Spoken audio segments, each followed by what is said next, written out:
ಓಂ ನಮಃ ಶಿವಾಯ. ಎಲ್ಲರಿಗೂ ನಮಸ್ಕಾರ. ಇಂದು ಈ ವಿಡಿಯೋದ ಮೂಲಕ ಮೇಷರಾಶಿಯವರ ಜಾತಕದ ಫಲಿತಾಂಶಗಳ ಬಗ್ಗೆ ತಿಳಿದುಕೊಳ್ಳೋಣ.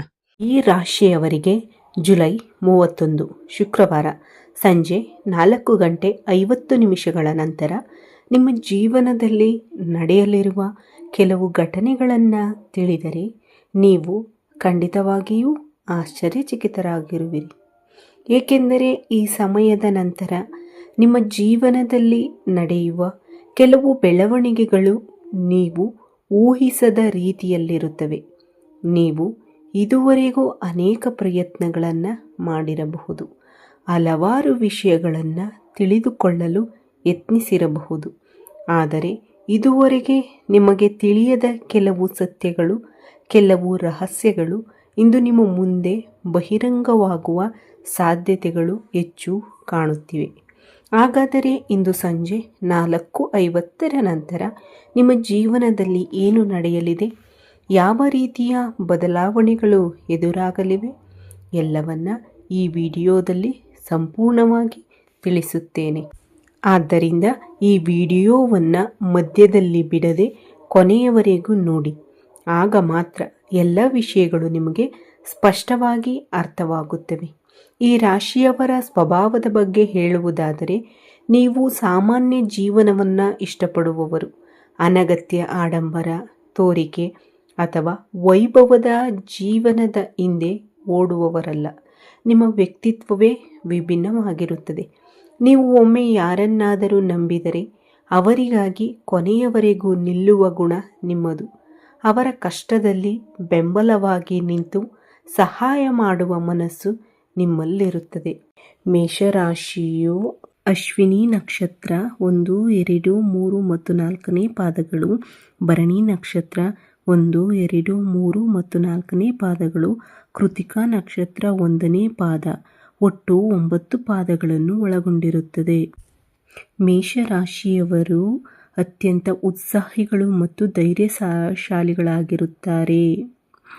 ರಾಶಿಯ ಅಂಶವು ಅಗ್ನಿಯಾಗಿರುತ್ತದೆ. ಅದೃಷ್ಟದ ದಿನಗಳು ಮಂಗಳವಾರ ಮತ್ತು ಭಾನುವಾರವಾಗಿರುತ್ತದೆ. ಅದೃಷ್ಟದ ಬಣ್ಣಗಳು ಕೆಂಪು ಮತ್ತು ಹಳದಿಯಾಗಿರುತ್ತದೆ. ಅದೃಷ್ಟದ ಸಂಖ್ಯೆಗಳು 1, 9 ಮತ್ತು 6 ಆಗಿರುತ್ತದೆ. ಇದಕ್ಕೆ ಹೊಂದಾಣಿಕೆಯಾಗುವ ರಾಶಿಗಳು ಸಿಂಹ, ಧನಸ್ಸು, ಮಿಥುನ ಮತ್ತು ಕುಂಭರಾಶಿಯವರಾಗಿರುತ್ತಾರೆ. ಈಗ ಮೇಷರಾಶಿಯವರ ಬಗ್ಗೆ ತಿಳಿದುಕೊಳ್ಳೋಣ. ಮೇಷರಾಶಿಯವರೇ, ಆದರೆ ಒಂದು ವಿಷಯವನ್ನು ನೀವು ಎಂದಿಗೂ ಸಹಿಸುವುದಿಲ್ಲ, ಅದು ನಂಬಿಕೆ ದ್ರೋಹ. ಈ ರಾಶಿಯವರ ಸ್ನೇಹ ಸಿಗುವುದು ತುಂಬ ಕಷ್ಟ. ಆದರೆ ಒಮ್ಮೆ ನಿಮ್ಮ ಸ್ನೇಹ ಸಿಕ್ಕರೆ ನೀವು ಕುಟುಂಬದ ಸದಸ್ಯರಂತೆ ಜೊತೆಗಿರುವವರು. ನಿಮ್ಮಿಂದ ಸಾಧ್ಯವಾದ ಸಹಾಯವನ್ನು ಮಾಡಲು ಎಂದಿಗೂ ಹಿಂದೇಟು ಹಾಕುವುದಿಲ್ಲ. ಯಾವುದೇ ಕಾರ್ಯಕ್ರಮವಾಗಲಿ, ಯಾವುದೇ ಜವಾಬ್ದಾರಿಯಾಗಲಿ ನೀವು ಉತ್ಸಾಹದಿಂದ ಮುಂದೆ ಬರುವವರು. ಆದರೆ ನಿಮ್ಮಲ್ಲಿರುವ ಒಂದು ದುರ್ಬಲತೆ ಎಂದರೆ ನಿಮ್ಮ ಮನಸ್ಸಿನಲ್ಲಿರುವ ವಿಷಯವನ್ನು ಎಲ್ಲರ ಮುಂದೆ ಹೇಳುವುದಿಲ್ಲ. ಆದರೆ ಒಮ್ಮೆ ಹೇಳಲು ನಿರ್ಧರಿಸಿದರೆ 100% ಸತ್ಯವನ್ನೇ ಹೇಳುತ್ತೀರಿ. ಸುಳ್ಳು ಅಥವಾ ನಾಟಕ ನಿಮ್ಮ ಸ್ವಭಾವದಲ್ಲೇ ಇರುವುದಿಲ್ಲ. ಇದೇ ನೇರತನ. ಕಳೆದ ಕೆಲವು ದಿನಗಳಿಂದ ನಿಮ್ಮ ಜೀವನದಲ್ಲಿ ಕೆಲವು ಸಮಸ್ಯೆಗಳಿಗೆ ಕಾರಣವಾಗುತ್ತಿದೆ. ನಿಮ್ಮ ಒಳ್ಳೆಯತನ, ಪ್ರಾಮಾಣಿಕತೆ, ಎಲ್ಲರೊಂದಿಗೆ ಸಮಾನವಾಗಿ ವರ್ತಿಸುವ ಗುಣವನ್ನು ಕೆಲವರು ತಮ್ಮ ಸ್ವಾರ್ಥಕ್ಕಾಗಿ ಬಳಸಿಕೊಳ್ಳಲು ಆರಂಭಿಸಿದ್ದಾರೆ. ಕೆಲವರು ನಿಮ್ಮ ಹತ್ತಿರ ಬಂದು ಸ್ನೇಹದ ಹೆಸರಿನಲ್ಲಿ ನಿಮ್ಮ ವೈಯಕ್ತಿಕ ವಿಷಯಗಳನ್ನು ತಿಳಿದುಕೊಳ್ಳಲು ಪ್ರಯತ್ನಿಸುತ್ತಿದ್ದಾರೆ.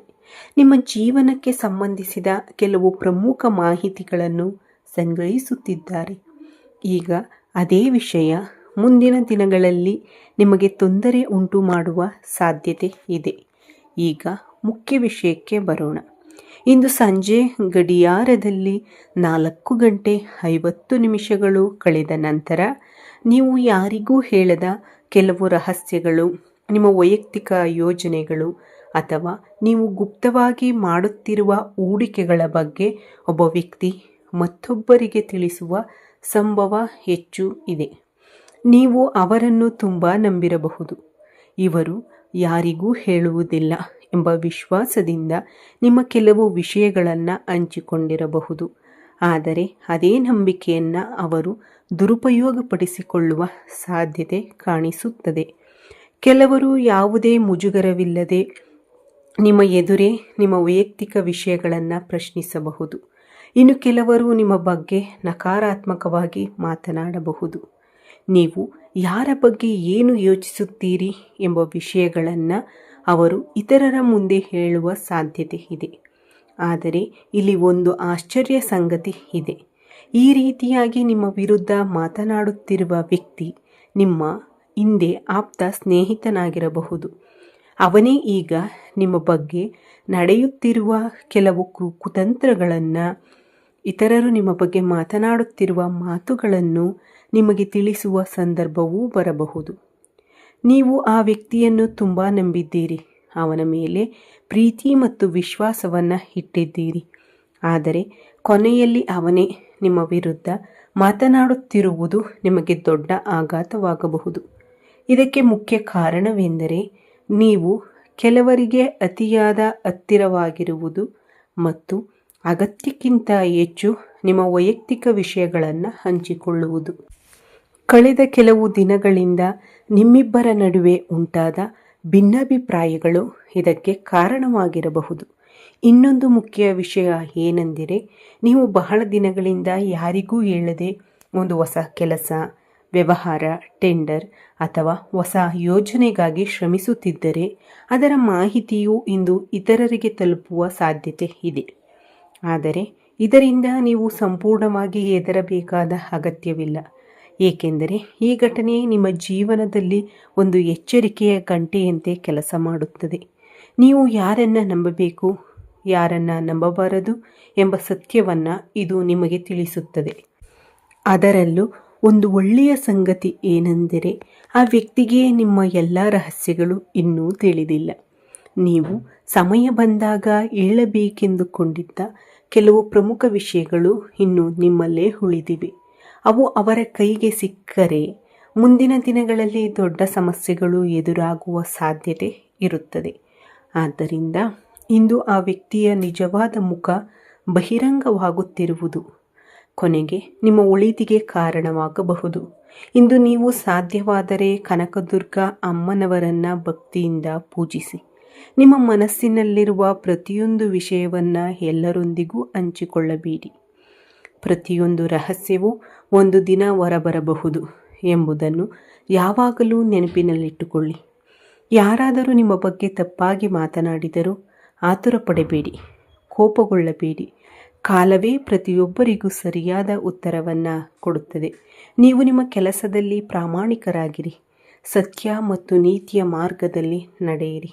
ನಿಮ್ಮ ಕುಟುಂಬದವರೊಂದಿಗೆ ಅಗತ್ಯವಾದ ವಿಷಯಗಳನ್ನು ಹಂಚಿಕೊಳ್ಳಿ.